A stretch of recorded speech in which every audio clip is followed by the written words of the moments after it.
Servani, News TV avec Rebecca Pukuta Servani. Télévision, Tozali na Esengo Mingi, na Tongo, Tozali tous ensemble na Bino. Donc voilà, c'est votre émission Base de la République, Oyo et Sunga Kamukondi Amboka. Et puis, Etelemela Kamakambonio, Soya Madezali Kolekana ville province ya Kinshasa. En tout cas, Nazan Esengo Mingi, Ngai, Rebecca Pukuta Servadi, O Nazo présenté une émission, Yo, et la Kisike.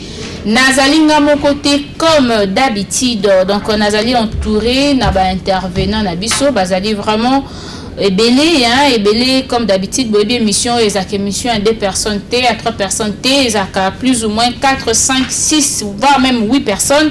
Alors le bongo Nazali na ndeko Joël Kitenge, oyo ako intervenir en émission à Delo, Nazali na ndeko Jeff Kabanga, ndeko Mustafa Mwanza, et puis Nazali na ndeko Oscar Bea, Nazali pe coordonnateur général sans génération sans impunité, voilà.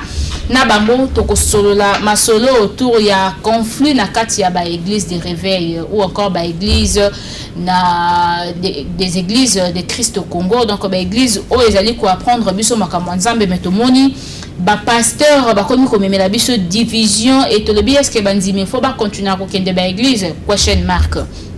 Deuxième sujet na biso tokolobela voyage ya mokonzi ya mboka ngaki salama mikoleleki, donc au week-end dernier to ebaki yango malamu et ndeko Félix Tshisekedi il fallait à la bongo na Goma, mais banila ki voyage wana parce que ba pousser ba réseau ya insécurité et bandeko belé ba lobi ceux qui mokonzi ya mboka leli insécurité bongo population oza ko leli insécurité na ba province belé obiso soyebi ba koloba nini. Alors toko solo yango awa tout au long de cette émission, je crois nous avons au moins plus d'une heure toko solo yango boz a pété boz à la brancher na RL télévision. Merci na merveille à Golo Azan Sima caméra Ange Lobota na Emebi de na régie.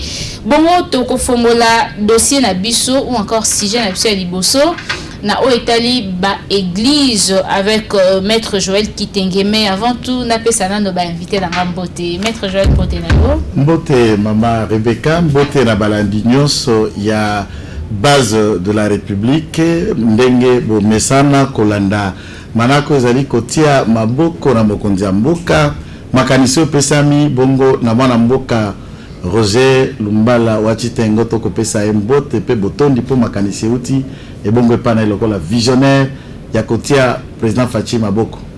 Voilà ndeko Mustafa Mwanza Mbote na yo tango naza komona Ligue des jeunes et à base de la République, hein, si coordination voilà interfédérale et Kinshasa interurbain. Voilà. Il y a base mingi na zo mona Kinshasa déjà peine bisi bandeko nyoso bolingi boko ma membre ya base de la République opportunité yango yo bobenga biso. Mbote na yo Mbote maman Mbote na bandeko na nyonso ya base de la République, Mbote na ba congolais nyonso bisika nyonso basangani toza na posa na bango to tia maboko poto soutenir mokonzi mboka Mbote pe na bandeko nyonso basunga biso batala biso na bandako na ba oyo ba pesa biso opportunité lokola bino nyonso na équipe na bino mobimba na pesa bino Mbote Mbote na bino euti epai ya Mustafa Mwanza o azali pe moko ya membre na kati ya comité oyo ya bandeko bazo kumba base de la République à la Kinshasa. Mais to na ngambo mosusu esika na moni de Oscar Bea, c'est la première fois na yambaye na plateau na ngai. Donc il y a azali bongo coordonnateur il y a génération sans impunité ndeko Oscar Mbote na yo Mbote maman, Mbote également n'a pas téléspectateurs, n'a et pourquoi pas aussi mes co-débatteurs qui sont ensemble avec nous sur ce plateau. Et nous disons grandement merci au président, au DG de cette grande chaîne, lui c'est Roger Lumbala Wachitengue, pour cette bonne initiative à Malam, parce que nous devons soutenir le vrai et le bon président de la République, Antoine Félix Tshisekedi Tshilombo. Voilà, merci beaucoup ndeko Oscar mais na moni mingi lo poto base za mingi pe lingala. Merci maman. Tu as dit ba Congolais précisément ba kinoto lo bango. Voilà, ndeko Jeff Mbote. Mbote maman Rebecca, Mbote pe na ba yabanso bazolanda biso na itando ike ainsi que mes co-débatteurs sur le plateau. Mais ndeko Jeff ndeko ba benga kinga na émission to saki la fois passée bobi ndeko Jeff azaki na kanda ya kobeta batu fimbu to ndenge nini. Ebi makambo yo lo baki wana il faut ko chicoter wana. Oui, vous savez un homme noir hein, sans feu vraiment c'est difficile. Vous voyez dans temps où penda il y a comment je vais appeler colonialiste hein, avec les feux ça marchait. Kabila le père est venu avec les feux ça marchait. trop de la démocratie, la mentalité congolaise et principalement quinoise est encore bas de l'échelle. Il faut un peu... Fouetter. Pour activer un peu. Même la Bible, Ezolo Belango, moi non, il faut que bêta et film pour yoka, ming na proverbe, voilà. On n'est pas venu prêcher les paroles de l'évangile ici, tu es bon que le bela. Makambo ezali pour l'intérêt à Congolais, base de la République, objectif principal ezali de défendre Mokonzi Mboka. Na ba point négatif bien sûr, na ba point positif. Bisika pasali mabe photo ebisa Mokonzi koto yo population azole la bongisa. Koto pasali malamu il faut ko ebisa e Mokonzi tata Mokonzi population sepeli merci continuer boye menet ilelo to retraité ba sujet ezali pe ko toucher bino bandeko boza banda ku likambo ezali na kati ezoleka na kati ya ba église na biso na ebité ceux qui bandeko bazali ko landa ngai ba ebi yango malamu to ba ko yeba yango à travers cette émission na ba analyse ya bandeko baza nanga lelo to moni bongo po to ebi biso nyonso bongo na société po botambola malamu esengaka organisation moko ezala ba organisation ezala yango bomona ka voir même tozali na ba organisation ebele même présidence ezali ka organisation to kei na ba ministre ezali organisation gouvernementale partout il y a des organisations pour na makambo etambola malamu to mona ki ya depuis un certain temps mboka na biso ezaka vraiment na ba église ebele te to yebaka ba église minene o église catholique to yebi o église protestante o église kimbanguiste o église boye mais lelo to mona ba église de réveil nde ekoma plus que dominer na ville province ya Kinshasa. Alors tango bakonzi batali balobi ba église oyo c'est vrai que bakomi ebele to kotika bango boete ils doivent bien s'organiser pour toyeba nini oyo bazali kosala na bato ebele oyo balandaka ba pasteur wana nde bazali kosala pe il y a certains pasteurs oyo basalaki oyo ezali groupe il y a ba pasteur il y a ba église de réveil au Congo donc église de réveil au Congo RC plutôt ezali bongo regroupement ezali ko regrouper ba groupe ba pasteur il y a ba église de réveil mais c'est vrai que ça qui a par un mandat à 5 ans baté mukonzi mususu kaka bongo mais tu comment on a depuis un certain temps division et continue avec l'église de réveil entre le pasteur bazo finga na bazo beta na bambeli to ebité sur les Nzambi récemment wa ndeko Soni Kafuta zaki président il y a ERC donc il y a l'église de réveil du Congo il y a bongo azaki pe na comité na ye to mona ki un moment ba mbutu mo zaki na kati senga ki ke balongola ndeko Soni Kafuta ba ya kotia ndeko mususu me ba lekaki na système ya ko suspendre ye d'abord parce que makambo moko ezalaki na wana esenga ki te asalaki malamu te tango basali suspension yende ko Soni Kafuta na ndenge to landaki pe na ba média mususu alobaki que ilokwa ba ye ba suspendre ye andimi na ye pa longwa na ye tango bakonzi oyo bataki yo bazaki un peu na hiérarchie ya comité directeur ya wezali organisation wana balobi lokwa yo olomi olomba tokosala d'élection poto cha moto mususu bandeko baye ko postuler ndeko Dodo Kamba o azali lelo évêque général ya l'église de réveil a postulé ba voté a commis évêque général ya l'église de réveil mais par après tout le monde de Soni Kafuta lobby yé a démissionné quitté yé azali mokonzi ya l'église de réveil azali reconnu à ça ici ezali réunion moko ya munene bengisi ba pasteur o bazali na ngambo na ye koto mususu pe kuna ngambo mususu bazali alors ezali kosala malamu te yango wana na plateau o maître Joël je crois que vous comprendre synthèse nanga parce que nga lobby etikali bino boloba division na kati ya ba église est-ce une chose normale ou une chose on peut considérer ça anormal? Ok, merci pour la question normal ou pas normal, ce n'est pas ça la question. Il faut d'abord situer le contexte. À cause de ça, le débat républicain pour l'Italie, base de la République. Dans cette base, bah croyants basali, bah croyants islamiques basali, bah croyants chrétiens basali, bah athées et les gens qui ne croient à rien. Pourquoi? Puisque la constitution d'Abisso est fondée dans l'ordre écouté pour na yamba yamba. Constitution d'Abisso tango ba adopta que tozali état laïque. Elingi ko babati keli liberté ya kondimela mokonzi nzambe ya koboya nzambe ya kosambela to ya kosambela te na mutu nyonso lokola ye alingi sans que cela ait constitué infraction pour sambela ki boyete toza betonga lelo soki mokonzi mboka za mupe ale bino nyonso mupe soki azali islam ale bino nyonso islam tout ça muto na moto ali libre ya kosangana ya kosambela bipai yazali. Ça c'est un élément important dans le laïcisme. C'est quoi yo? Je précise que vous avez rappelé pasteur. Ne t'inquiète pas, c'est ce que je vais revenir. Je vais y revenir pour préciser mais le quoi ça c'est une qualité au batuba ebeli yango mingi militaire ba soki saka mingi politique avocat et tout ça na lipe mo bateli impate mo saleli na nkolo et je suis mieux placé pour parler de ces choses. Okay. Maintenant, qu'est-ce que biso par exemple de mon point de vue, si je donne mon point de vue au regard ya nyoso ezako salema et ali po mokonzi ezalobi bokoye bakanzete bela bambuma na yango nde bako qualifier nani aza nani nini sengele ezala nini. Maintenant tangu Yesu akoloba na bango te ya Kaisal, je reste dans le débat ya Kaisal bopesa ya Kaisal ya Yahweh bopesa na Yahweh elingi koloba qu'est-ce que les églises face à l'État.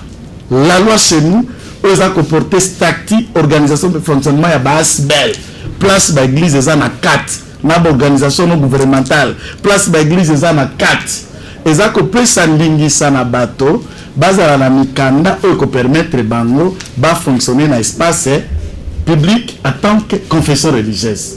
Est-ce que la loi chez nous dit mpo bino bo fonctionner bo sengeli bo sangana etuluku mpo bozala na mokambi be moko entre-temps bali na makanisi zone 15 16 20 je donne en passant juste aléatoirement oya lobi par exemple basi soki bate eza na ngoli sumu te za bolimo mosante za bible oya lobi ngai nzamba lobela kinga mwasi akote ya kate c'est ça non oya lobi ngai ngulu aza na lisumu ta ngai na koli ngulu te oya lobi vous imaginez maintenant au fond de tout ça le mieux c'est Dieu.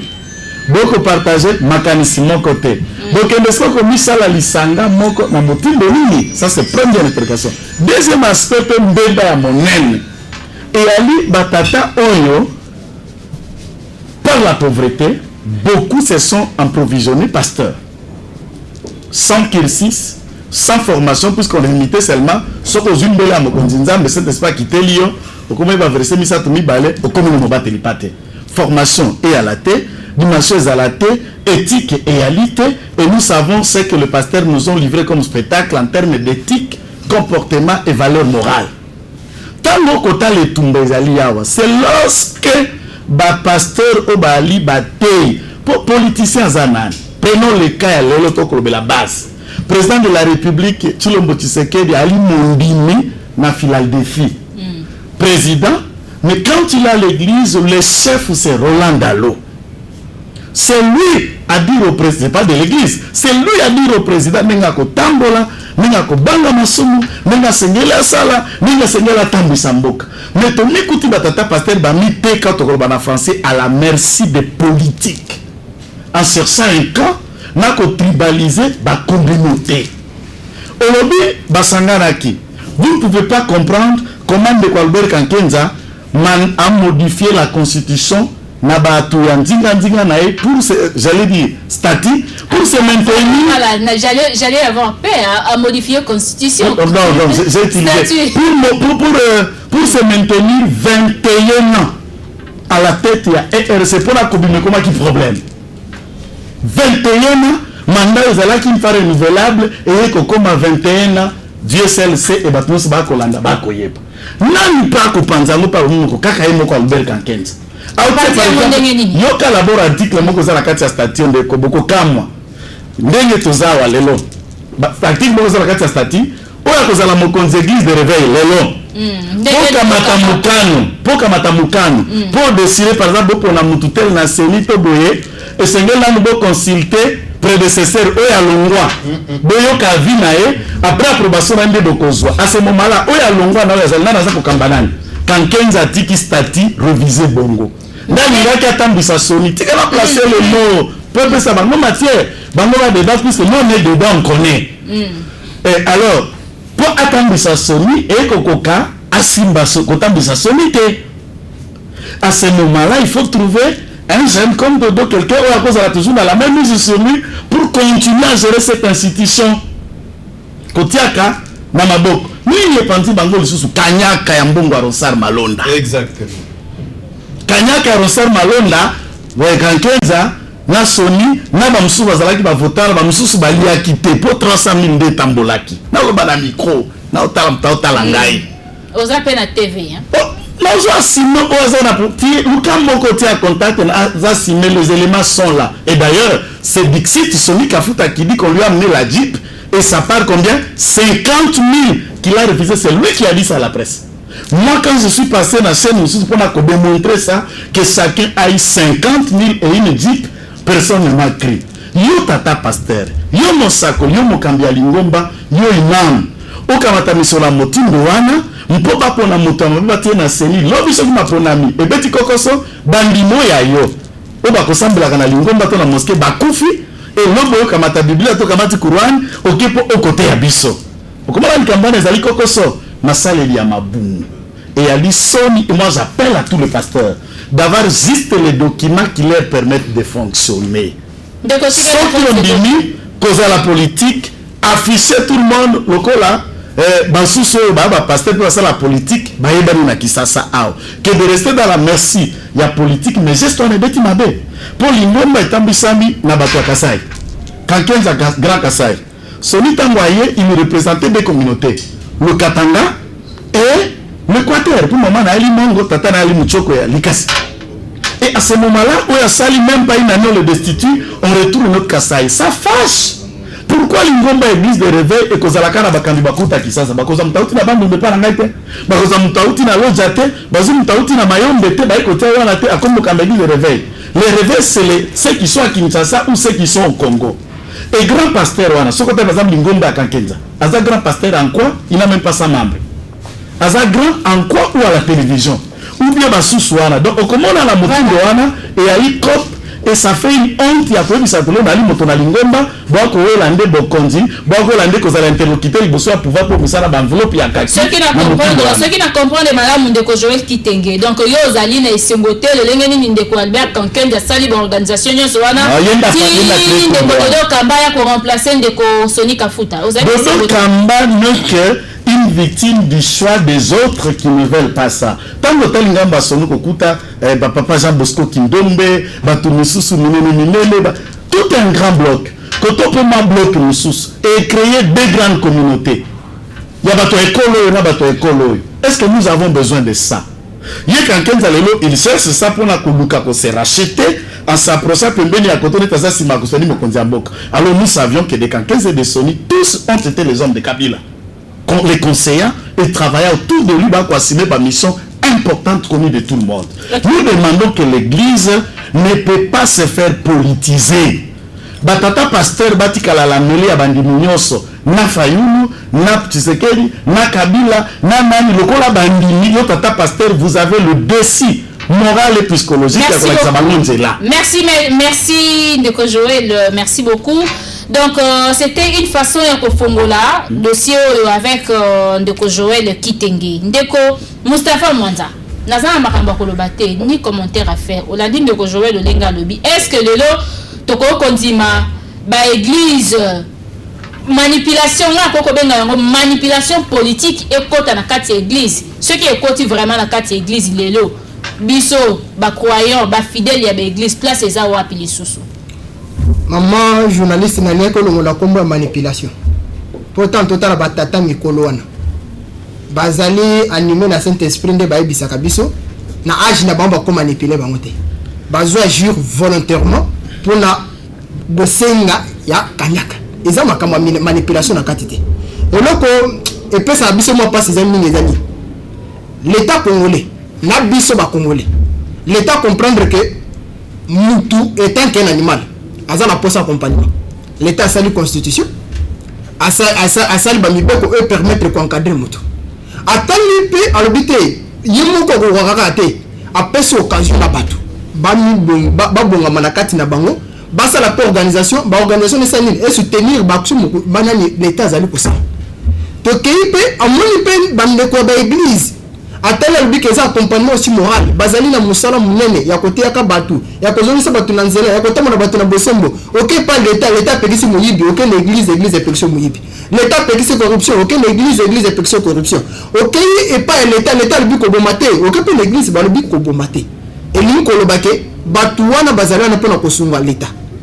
na bosoni na bango ya l'état lobité ceux qui mutu ya malamu tant biso ba opposant ba politique o tozali bandimi na bango tozala ba difficulté il faut tout kanganga nzambi moko to na katikati a permettre de partager biso ya no moni seni ba check yango za la institution moko et ko za la gérer na société civile wana bande commune ba uti na église webi na 2011 na 2006 ba église o ba sala kibiso nande ko malmal personnel to kay na 2011 ba église webi ka to monaki to pe na 2018 ba église o to monaki na ko constitutionnel na ba député tozo tala makambu no so na tango ezoleka tozo ngeli na simawa ndeko malonda population obibaki bande ko base de la république au tozali otubaki na balabala tozape bandim tobimaki contre bakambi ya ba église pona ni basala ki choix ya bakan kanyaka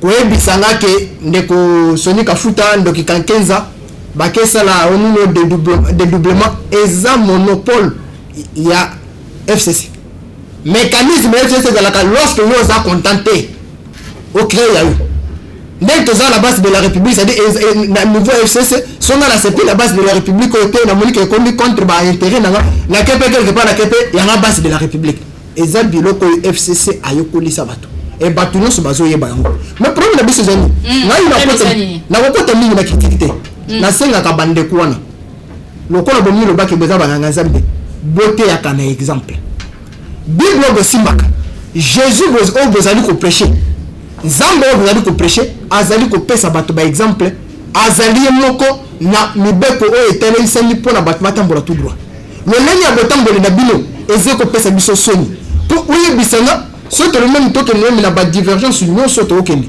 banganga nzambe bacréer dédoublement eutika wana te elumwana soki eleti na baéglise okuta peut-être moto asali église komonango église branham mais oyoko branham message de la fin basanganaka te na message du nouveau bango na bango division et to comprendre que mbongo ezali kotante bato po basala mosala mabe oyo esengeli te biso bandimi totali baye église bakoti na biso na front mpona nini basoutenir ka ndeko Kabila oyo ezali komela biso candidature ya malonda mais message ya base de la république eza clair ndeko Soni Kafuta dédoublé na yo bandeko nyonso confesseur registre bord dédoublé na bino ba oyo bakosoutenir kaka malonda po azala président ya seni bakota na nsima ya nini ya basala mikanda batinda na assemblée nationale boyebaki bokutana na base de la république na nzela tokotikela bino tante biso malonda tolobi mutu oyo na kana ye akolamwaka na ntongo bosala bakanga na mpona baintere na bino malonda esila na kaya kokende kozongisa candidature ya malonda bosala ya malonda vous allez trouver la base de la république et bokotelema likolo te wana base de la république nasenga bango tozala mobilize totala badivision ya église te tozala prêt mokolo kaka bapesa biso malonda bis malonda bayebake mokolo wana la base de la république dans la rue. Merci beaucoup ndeko Moustapha Mwanza nazongi na ngambo nazwa ndeko Oscar Bea tango ki bandeko balobi je crois que au fond de toi ozaki pe na makambo ezo matayo ezo senga yo obimisa yango pona comportement ya basali ya nzambe batoto bengi basali ya nzambe bazali ko contribuer sur la vie spirituelle ya bato ebele balandaka ya bato o bazali boso ya ba télévision bazolanda biso lelo bongo conflit entre bango tolanda nani. Merci madame pour la question. Oyebi eloko ezo salanga pasi peuple congolais na bisika okendete parce que na mboka normal ya où il y a les hommes normaux ceux qui bato baswani na libota bakendaka église ceux qui bato baswani na politique bakie kotala banganga nzambe mais siko biso na Congo awa tala makambo ezoleka na église de réveil oyebi eloko ezo sala pasi ezako église de réveil na biso tu as na ba pasteur sans morale tozana ba pasteur sans éthique tozana ba pasteur sans niveau d'étude azaka lamuki na tongo nzamba lakisanga na sala bor na ngai tala lelo bisika oyo bazomema biso oyo yali na centre ya makambo nyonso oyo yali mbongo ebimaki na dossier ya Ronsard Malonda quand 15 asiliki parce que a se retrouver te na masolo oyo maman Sony na groupe nae balela. Sony a trahir toute une population pour favoriser de konabiso Ronsard Malonda na faveur ya batunaye ya FCC. Bien dit. Ozona nanga maman. Alors, quand 15 ans le non, ngana ebi statut wana bien. Sony a gros ça la rôle ya mbongo sans toi pesa nga eloko te. Nazo la lisai. Ozo comprendre que to komi awa na kope ya l'art. Et ça c'est problème ya mboka te maman. Yanzambe pe et réalité. Mais quand il y a l'art et si il y a des gens au bazaka na sima bango ba croya ka bi le système de l'église et comment nini dadi mami. Est-ce que ça n'a pas parce que tozoa bana na biso. Basi na biso. Bande ko na biso te confier bango na ba pasteur. Mais tala le loma kambo ba pasteur bazo sala biso na ba église de réveil. Maman to ko kende wapi lisusu. Le lom moke za na maboko ba pasteur. Lobi na landaki Sony, non, ce n'est pas Sony Kafuta. Oya pakola ba savon à comment pembona. Ndeko Deniles. Deniles, ah oui. Pas d'insulte. Ah non, Deniles. Ouais, non, c'était une précision. C'était une précision. Quand même, à comment pembe, félicitations. L'homme de Dieu, félicitations. Prophète de la nation. Retirez place ou no bimisi wana. D'accord, maman. Nicolas Wabenga écran prophétique. Likamba bandoto yepa lotaki est-ce que vous comprenez que papa Israël bibiso pe tozolota bandoto ngape la robimisa ndoto ngala lotaki maman journaliste est-ce que vous comprenez que na niveau nae Denis Les azoluka président sebengisa c'est-à-dire bango nyonso bazobeta biloko alobi no soki na lobi ke Félix Kabila kozonga na 2023 président Sekobanga bakobenga ngai bapesa ngape kanyaka dossier tozali nango ah maman ils ont problème en Zambété ils ont problème nous avons des pasteurs assoiffés d'argent qui pipent nous avons des pasteurs embourrés d'argent bato na benga lusu Zambété bangonde mbongo basi point barre c'est pourquoi na niveau de la République comme ndeko nanga uti koloba les jours où un pasteur même un groupe de pasteurs va se diviser même en plusieurs regroupements pastoraux on s'en fout. Mais les jours où les pasteurs, nous allons détruire leurs églises. Parce que d'après tout, église pasteur Raza Awa, église Boyono, 5 000 francs, 5 000 francs pour ton église. Église, les lots, bolingi bozomoui, moko boyobocha likola seni. Likola mbongo, bopalangani.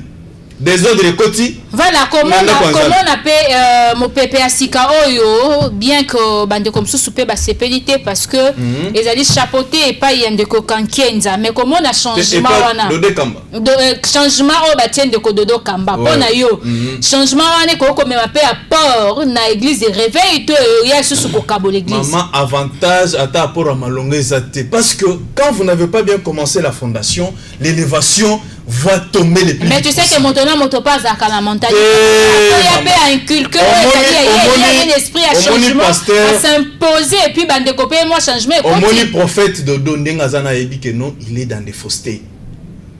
Parce que oyazala ki wana na humilité. Problème que Sony alendembongo. Sony azonga na nzela. Sony asabungi kala. Au moni FCC ceux qui toza na bateau baza mabe makasi za FCC. FCC aleki na ba diable. Parce que bazo de doubler ba parti nyonso. Tina kati ba église. Tina kati ba église. Bato na ba etikali lo ba yepe na libota ya maître Joël Balobi mobile na linga kafachi yo linga kabile to peso mbongo. Ba kota tina mabota na biso mo banza mabala. Parce que trop c'est trop maman. Voilà, merci beaucoup de Oscar, de Jeff. Na ebité ce que ko bakisa nini bon to moni pe to le belaka que église de réveil te le lenge de ko Joël lo baki to kota na ba ensemble des églises ezali na kati ya net na kati ya catholique to yena lingomba na ye ya ba musulman partout ndeko Jeff na kati ya lingomba na yo ya ba musulman kuna bulu yeke ezali te bo panzani ezali te kuna pe mbongo est-ce que mbongo tango ezotambola et transparence et zalaka. Maman Rebecca, tu as posé une très bonne question. Mais avant d'appeler ça, il faut d'abord se poser la question. Objectif d'abord, il y a l'église, Ezali, Nini. Puisque Bilo, nous sommes dans les lots, il y a beaucoup. Otraboye, Saint-Coran, Sainte Bible, Banina Banine. Alors que Bako, on a besoin de temps à Kala. Babandeko Sambela, nous avons pendant que la Mugina Tongo, a belé le Bako qu'on a yé. le zaïo comme on l'appelle en français, et tu voyais quelque chose qui s'est passé. Mais aujourd'hui, église à Bungi Nandela. Oui, je suis musulman, pratiquant. Chaque vendredi à la mosquée. Chaque jour, je fais mes 5 prières par jour. Mais 12 heures et bételio ou un plateau. Alhamdulillah, Zambia Olimbi Sangai. Puisque ça nazo sala pona kosonga peuple. Inchallah Zambia kosonga ngai. Alors qu'est-ce que je voulais dire? Même dans ma religion, pour ne pas dire église, va créer division. Division est banani. Bayi politique. Je vais te dire, dans mon cours c'est dans une minute. Tozalaki na chez Mangala. Chez Mangala, selon la constitution, qu'est-ce que je veux dire? Selon les statuts. À Sali Mandanaye et Sili. Chez Alimouini à Zongi. Tant que chez Alimouini à Zongi, Mandana et Sili. Au lieu que Atika et Bonga, il a créé ce qu'on appelle le glissement. Des manœuvres, le glissement. Parce que on a glissement. Pourquoi? Parce qu'Azaki Moussoaili et parce que Abandako soutenir Kabila. On a favorisé dans ça. On a fait des problèmes à un certain moment. Komiko est sur Isangi ou Ileri. C'est là où il y a notre siège. Tant qu'on va benganier, Bato Bando tcha pression, va récupérer le siège Wana. Makambo comité la présidence. Le Bikomi est ainsi, tous les deux groupes, vous allez faire un peu coalition. Non, pas l'Assemblée d'abord. On allait faire coalition pour transition de 6 mois. Après 6 mois, vous allez organiser l'Assemblée nationale, en fait, générale, pour élire un nouveau représentant. Maman Rebecca, est-il une semaine que l'Assemblée a tenu telle date, et la date est connue de tout le monde, à Limouina Kimi, donc à Longwe RDC, à l'Arabie Saoudite. Donc visite Moko, sans objet, juste pour empêcher Baobakotik à la Koto, parce qu'ils savaient bien que ceux qui battaient le côté ça, l'Assemblée, y a Kolonga n'a été. Alors, à l'Arabie Saoudite a bêti 2 mois. Kozong a zong na Kinshasa, qu'on ne pouvait pas vraiment l'attendre lui, un seul individu. Il a trouvé qu'on a organisé l'Assemblée générale, c'est chez Youssouf Dibondo, Abimi, représentant. À base de Matata. Makelele, quand tu le vois maintenant qu'il n'avait pas de poids, à qu'est-ce qu'on l'a moussa, Mangala Bissos. Oh! Ceux qui aussi au Sali Mandano et Sili, au Kozong a raté, le quoi la Kabila a Kozong a pété. Ata ba malo bana ba message les autres tambola bino boza sur ka Kozonga te. A Kozonga ndeni. Par quelle magie? Au Sali Mandano et Sili, maman, puisque tout ce que nous faisons ici en Afrique, hein, c'est du copier-coller. Je te donne l'exemple des États-Unis d'Amérique. Est-ce que Bill Clinton, a Kozonga Lissousou? George Bush a Kozonga Lissousou? Bush Junior a Kozonga Lissousou? C'est impossible. Tu as déjà fait, c'est fini. Va au Sénat. Tu commences à continuer avec les idées. Non, le problème est que le président en Afrique, par exemple, notre président, on ne sait pas qu'il est spécialiste à quoi. Il va aller faire quoi? Pour eux, la présidence, c'est fini.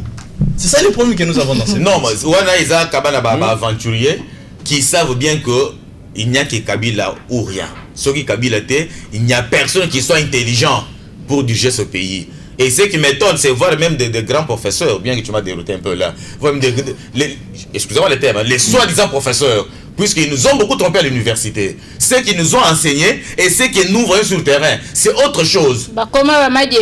Vous vous imaginez un professeur qui se rabaisse devant un président d'un parti politique? Ça n'a pas de sens. Bon, voilà, conclure la sujet de l'histoire, parce que alors, au Monique, Alimouini, à Kenasima, à Bendi Mangala, laissez-moi moral, évidemment, mon bimaki. Bango Siko Basali, il y a Bango Sikoyo, deuxième assemblée générale. Bango Siko Mangala pour affronter.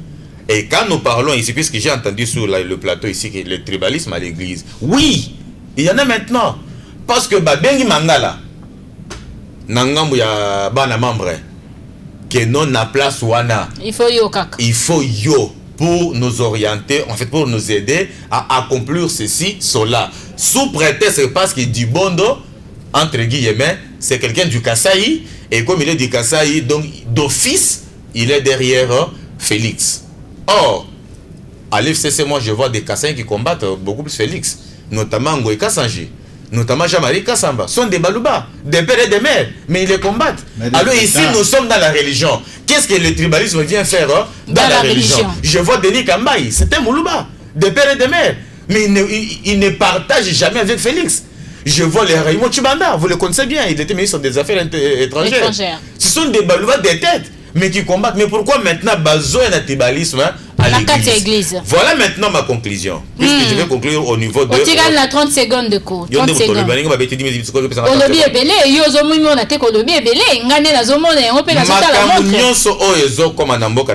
Ma tout se pose l'argent. L'ikonda. Si tu vois quelqu'un se réveille un certain matin, comme quelqu'un que j'ai sur le plateau ici, c'est un juriste. Moi, je ne sais pas si c'était quelqu'un. C'est un juriste. Mais au moment de la Bible, il commence à prêcher la Bible avec des articles de constitution et de code pénal. Il a l'appel de Dieu. Par quel numéro on l'a appelé? Par quel téléphone on l'a appelé? Donc, c'est-à-dire que ces genres d'histoires sont créés par l'État congolais. Si quelqu'un vraiment, moi de faire son cabane qui suis ici, j'ai un travail qui ne me permet même pas 30 minutes de repos, mais je n'aurai pas le temps d'aller perdre à l'église. On sait que l'église c'est les dimanches, mais si vous sillonnez toute la vie de Kinshasa ici, c'est chaque jour du matin au soir, parce que tout ce monde-là sont des frères. Et puis ma bonne est la conditionnée. Et puis chose grave maman, vous trouvez les pasteurs tellement que vous avez mité mali kundu. Touti na confinement. Moi je suis dans le confinement 7 mois, je ne travaille pas. Mais tu vois un pasteur qui passe à la télé, il prêche et puis il me demande de lui envoyer l'argent par M-Pesa. Mais c'est de la folie. Merci beaucoup Ndeko Jeff, merci. Nazongi na ngambo oyo. Ndeko, vous avez que 1 minute et puis tu kota na deuxième sujet na biso. Ndeko Joël Kitengi. 1 minute. Oui, 1 minute et pas motonioso. Avant de kota la deuxième sujet na biso. Nalikambo o etali mango mala ko rappeler Ndeko Jeff, j'ai la vocation. Elle appelle. Le mandat. Yabiso Lingomba, nous pressons ceci. Tout serviteur qui est dans ma communauté a un travail. Commençons par le représentant légal qui est enseignant à l'université, avocat, sa femme, avocate et nous tous. Moi, mon épouse et chacun a un travail. Nous ne pressons pas l'égoïsme. Est-ce que Ndeko Joël et Sengeli paye? Est-ce que Sengeli paye? Tant que vous pasteur et Sengeli pose à peine à mon salaire, mon sous mon bandit. Que Sengeli kakotika en église, n'engage pasteur au bazar kotika. Bible lobby oyako salate aliate. Mais mon salaire. L'homme mangera, non, s'il vous plaît, mangera la sueur de son front. Mais nous, ça veut dire l'église que non, Galates 6:6. Je suis en train de venir. Ça qui n'a sisi côté ya. Ce qui est au kaba, ezali na ya bozui, nanga motonate yo, mais ali corvée to contrainte te. Il faut pas oublier, la Bible ne contraint pas. Je vous dis, non, au lobby Galates 6. Si na côté on t'appelle to kobengana na lingomba. Mais c'est que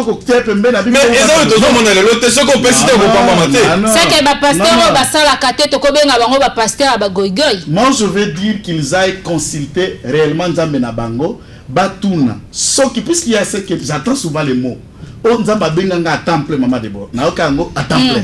Qu'est-ce qui se passe à temple c'est quoi ezaka ka mutu azalaki na musala Nzamba longoli so na musala wana pour un appel particulier. Te parla de manière claire comme de Paul. Ozalaki mufarisa, il était déjà ça aidé, il avait un travail à faire. Nzamba comme Pierre alaki molobi mbisi. Nzamba longoli na mbisi na ye, abisi tika mbisi na kosala pêcheur d'homme. À ce moment-là, Nzamba kokamata nini en charge. Tu n'as jamais travaillé depuis que tu es né, depuis que tu es à l'université, tu dis Dieu m'appelle à temps plein. À temps plein, ça veut dire quoi? Journée 124 heures. À temps plein, ça veut dire 16 heures du travail par jour, tu te consacres à l'œuvre. Ngai, conclusion d'Angeza Boy. Dodo Kamba. Ndeko Nangai. Tu t'es battu dans ton ministère pour en arriver là où tu es. Encore il y a trop jeune. Sacerdoce royal. Naïbe à Moutouté, Naïbe à Moutou Saliba, chaîne à télévision, à parcelle, tu es monté. Lungwa ne lokwana. Je t'ai pris de démissionner. Tika, na vraiment la langage à qui ça existe. Il y a pas pasteur et avocat. Tika borwana. Lungwana kati na yango. Tika trewana. Démissionne. Retourne dans ton église. Koba côté à bandiminayo. Non. Dodo a déjà, Dieu l'a béni. Il doit avoir des moyens sans entrer dans cette histoire. Il a ses églises, il a ses communautés, ses chaînes de télévision sans entrer dans ces histoires. À Kota, na biloko wana te akako se discréditer davantage et toute son image là aza nango aza komata ezwa kosila soki nzambe nde moto yatie le prophète Dodo Kamba na esika wana yo kosenga ye kaka longo minga na monde Kankenza mutatie puisque nous avons vu tout ça à la télé ba utia pas Kankenza nzambe na mona ki non nzambe yo za mosali ya nzambe ntango olobaka na bato nzambe avisite nga nzamba zana biso nzamba kotaki na motema Kankenza motema ya kanda motema mais baleki na élection mais je vous dis même Sony arrêtez de faire ce que l'FCC on a des éléments balukisko babendio on met les moyens derrière toi d'ailleurs ça va être consentant bébé missionnaire lobi na OK sambela c'est toujours ce que nzamba lobelinga na tike lokwana alobi même na télévision bina lungo lokwana baeba pesi mbongo na FCC andimi pour créer El Moussousou au prétexte que Dodo Kamba c'est Tshisekedi, Azalaka prophète à Tshisekedi, et il faut créer Sony Kafuta El Kabila pour créer les deux fractions. Vous jouez avec les faits de décès. C'est pourquoi moi j'en appelle Oakoyo Kangai, Sony Akoyoka Te, Aebani, Dodo Okikoyoka, Lungwane Lokwana. Merci beaucoup. Ndeko Moustapha Mwandoza, 1 minute, excusez-moi. Pour traiter le deuxième sujet, Nabiso Toboy, Agolo, Ayako Tangela Biso Misapia ou Aliboso. Donc on doit respecter quand même le temps. Oui, peut s'amener Biso na base de la République. 1 minute pour conclure d'abord premier sujet Nabiso. Il y a conflit na Katia ba église. Maman pour conclure d'abord, nana kota na makambo ndeko Jeff Kamba lobi. Kabanga. Jeff Kamba lobi. Kabanga. Makambo église islamique. Moi de mon côté, na resenga gouvernement congolais na batunyoso.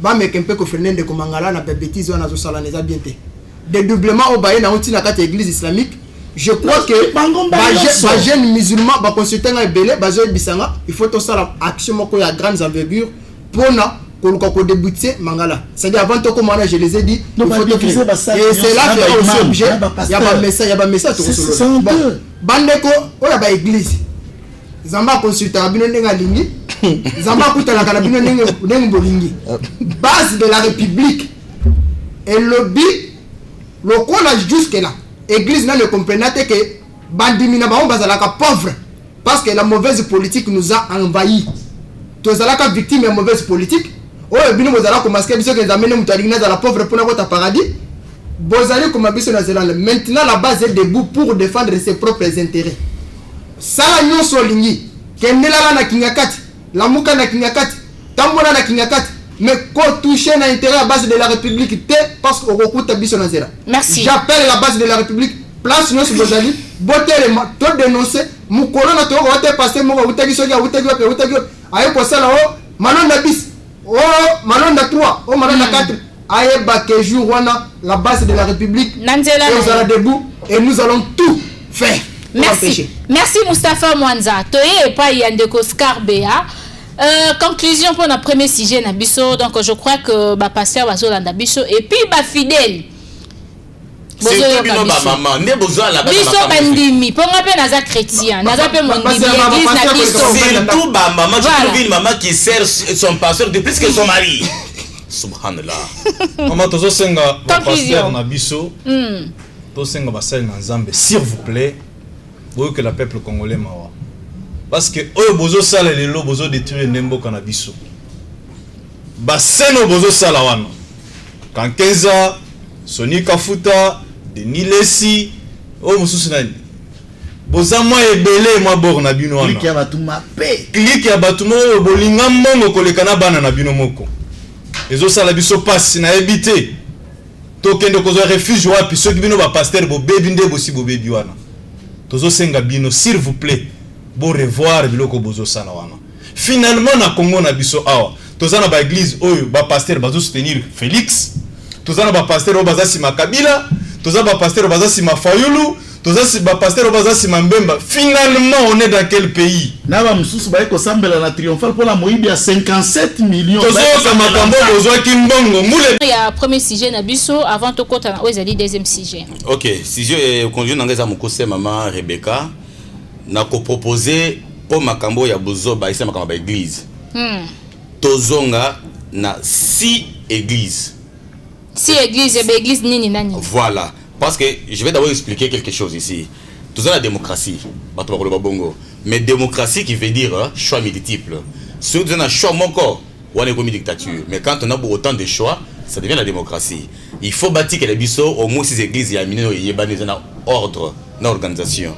Islam, catholique, kimbanguiste, protestant, les témoins de Jéhovah et les pentecôtistes.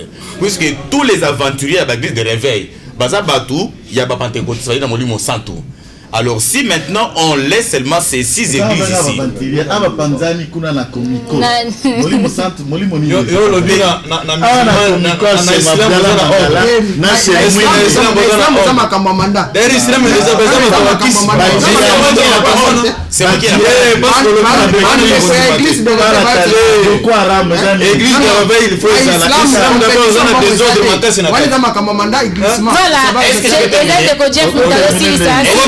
Parce qu'on va déjà ma non, l'église de réveil n'a pas l'église de réveil fait partie des laïcité. C'est là où je demande maintenant que les députés. C'est la laïcité, c'est laïcité.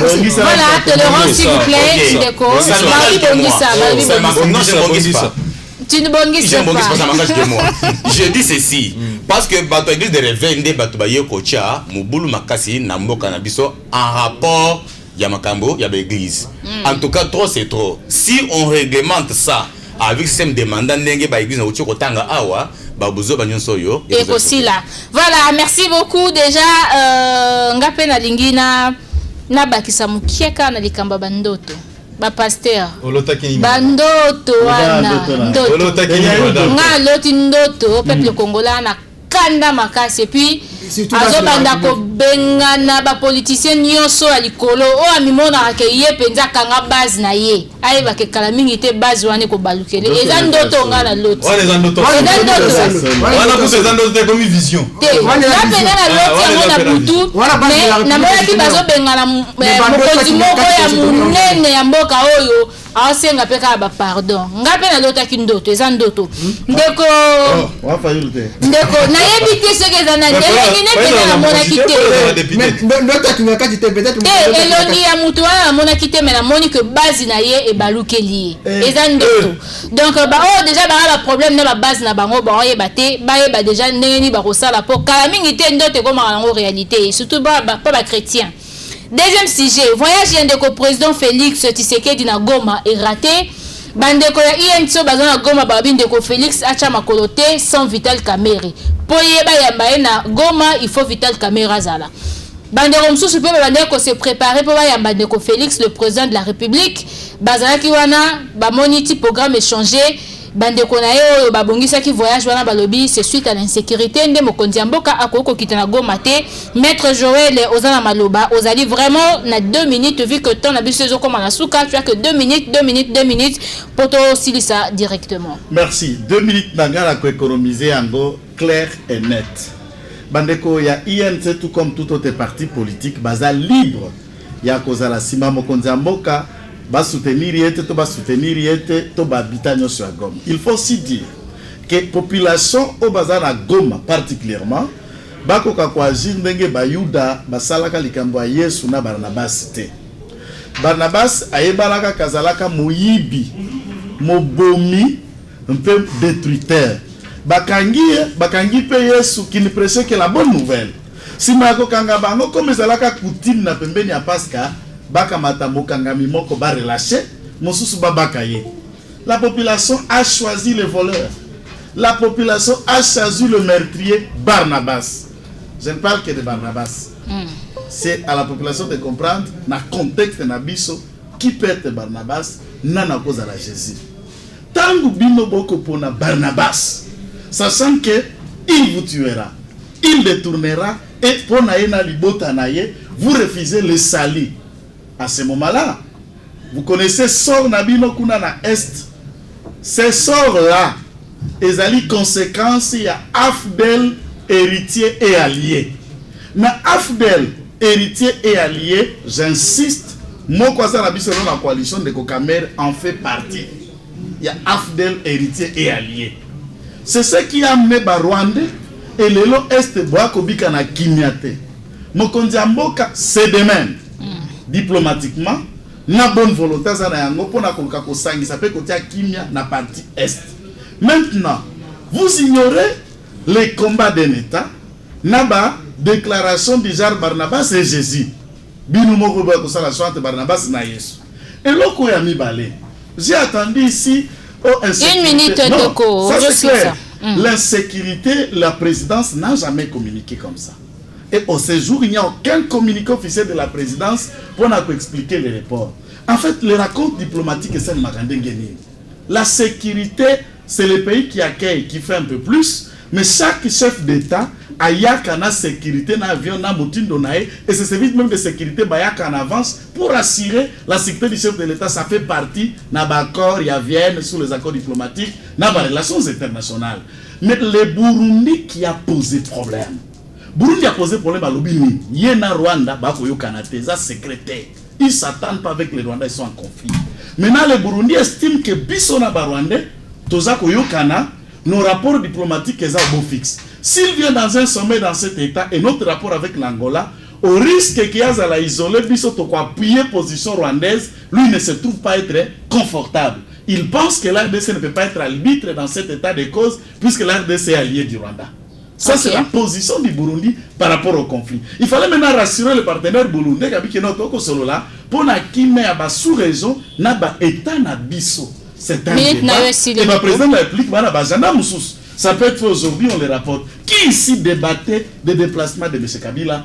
S'il peut partir, puisqu'on se réveille un bon matin, on trouve que tout n'était pas annoncé, tout n'était pas calculé, il n'y avait pas de débat. Mais néanmoins, si l'on va aider aujourd'hui, on peut savoir l'agenda du président, les besoins, tout est en avance. Merci. Et nous respirons la démocratie, nous en appelons Batuya Est. Keba entre Yesuna Barnabas. Ok, merci. Bandeko Babibo Keba entre Yesuna Barnabas. Donc voilà. Ndego Mustafa Mwanza Maloba et Panayo, tu as que 2 minutes pour Ezali Tour Yasuka pour te conclure aussi sa émission. Madame, et Pessinga Passi Makasi. Étant que moi, à la base de la République, tout ça, les émissions à niveau de la base de la République, n'a pas chaîne, tous aux 5 à Bandeko, pour la sécurité, tout est le Malikolo, tout dénoncer.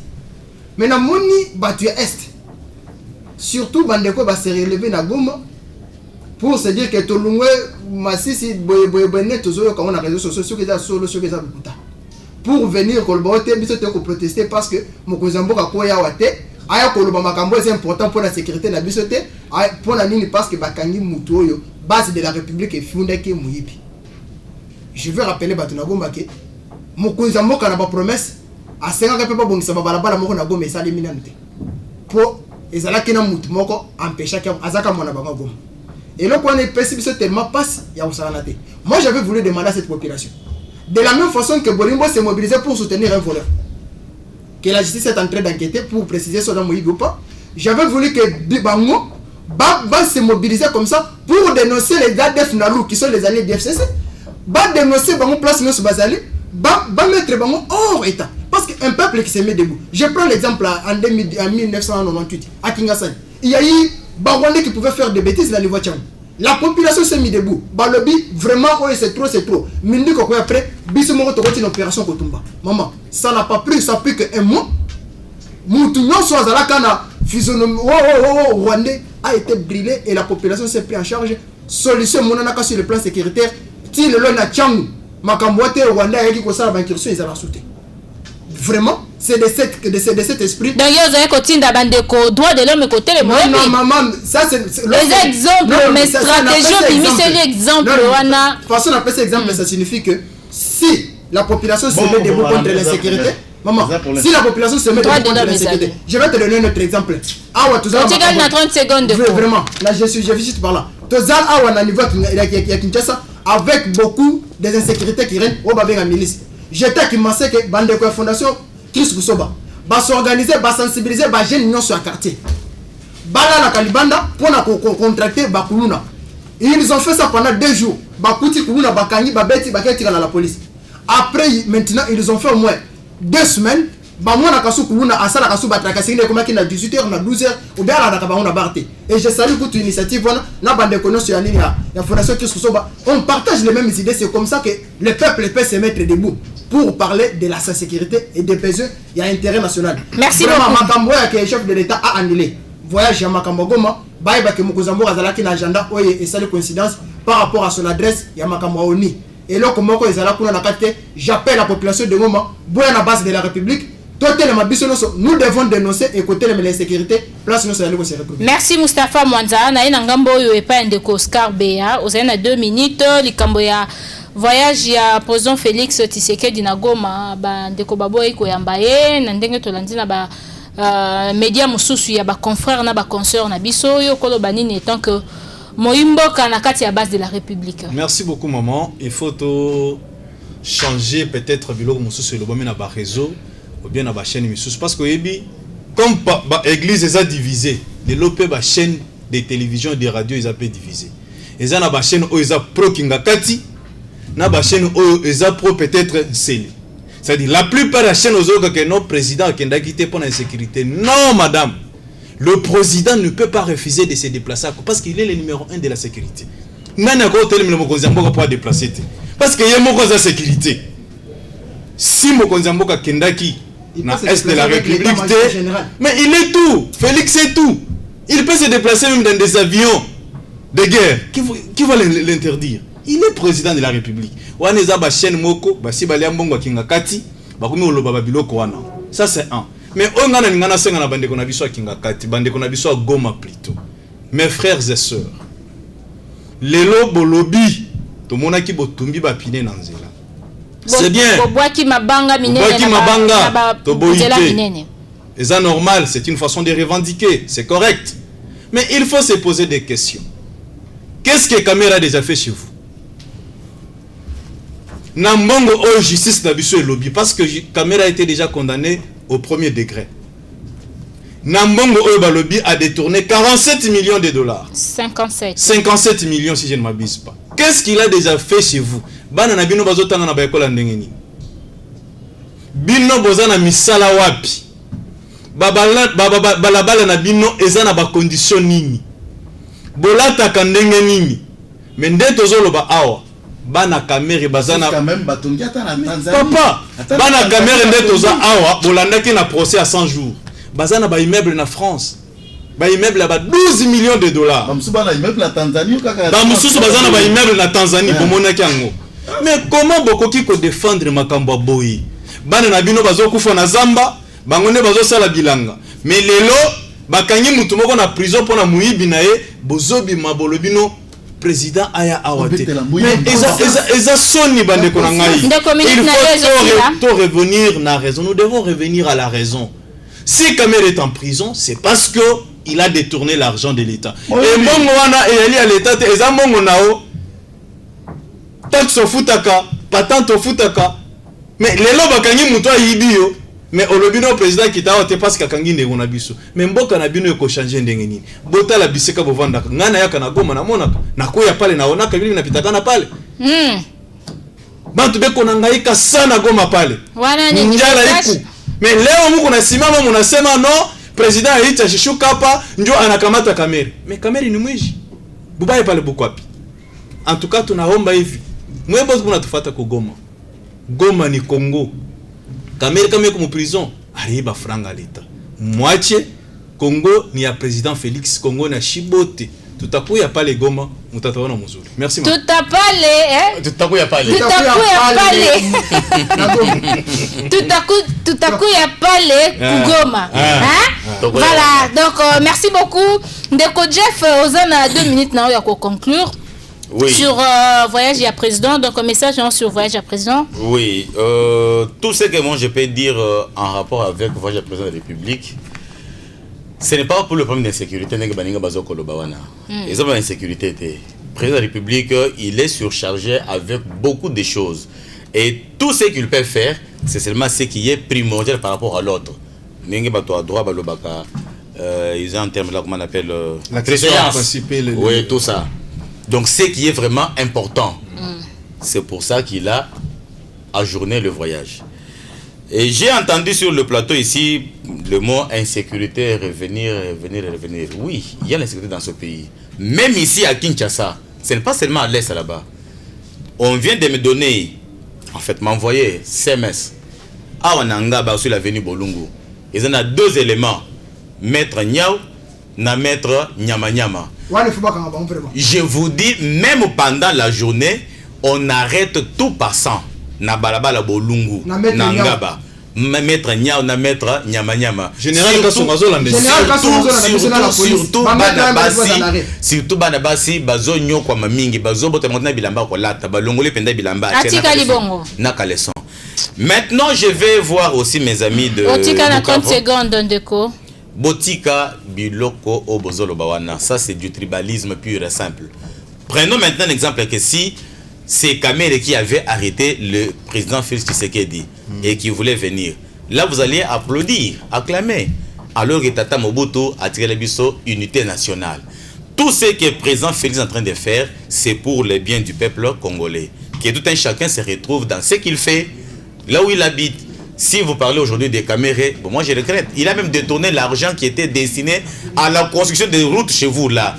Mais maintenant, quelqu'un qui vous détourne l'argent et vous l'applaudissez. À moins que vous soyez quelqu'un qui marche à l'envers. Merci. Merci Ndeko Jeff Kabanga. Donc je crois que c'est la fin de cette émission Base de la République. Il y a Mokola Lelo, Bozaki vraiment ébélé, Bolandi Bisso du début à la fin. Maître Joël Alobi n'a rappelé Binondoto na lotaki. Na loti ndoto nga Rebecca nga pe na loti po mikoleza likamba bandoto na loti mokonzi moko ya munene ya mboka oyo autorité moko na ba mokonzi te mais autorité moko ya mboka oyo base na ye bazolanda ye balingi bakanga ye nayebi te soki eza nani na moyaki na nge longi te donc bakonzi ba autorité bozokamba jeunesse bozala wana mpona kokamba base boyeba ke soki bosali base kolanda bino kokanga bino. Merci na Joël Kitenge, merci na Jeff Kabanga, na Mustafa Mwanza, na Oscar Beya bazaki bongo ba invité na ngai ya mokolo lelo. Merci na Ange Lobota, Merveille Agolowa, Aimé Bidwa ya William Funi. Merci na grande équipe Mobimba ya RL Télévision ezalaki Rebecca Pukuta na Servadi to PCP. Merci mingi na bino nyonso to kutani mbala ya sima. Au revoir.